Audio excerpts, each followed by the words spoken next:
喺我眼中，種子係咩都唔怕㗎。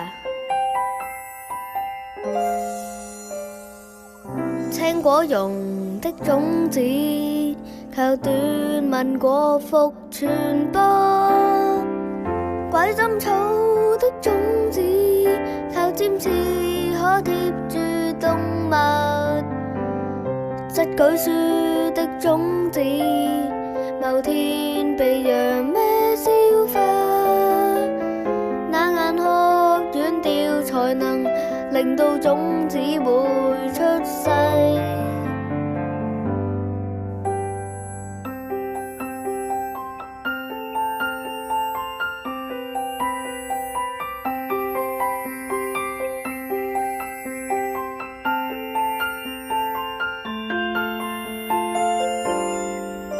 銀木果燈草的種子，會假裝糞便全為了糞金龜，多加注意，將它帶走，最後入嚟，有些隨水飄蕩如欖仁連葉桐海芒果，飄往各地活着。南浮游亦有翅膀，像楓樹柳樹山藥，像木棉花隨風而飛。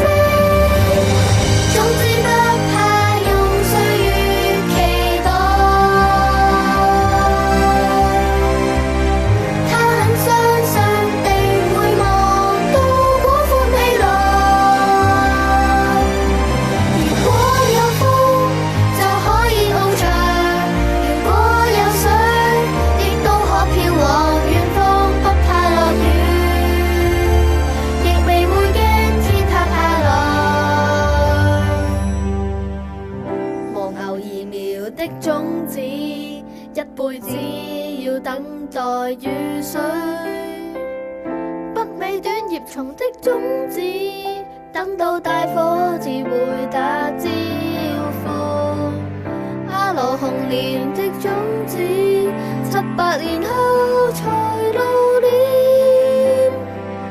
祖爺的種子，不怕等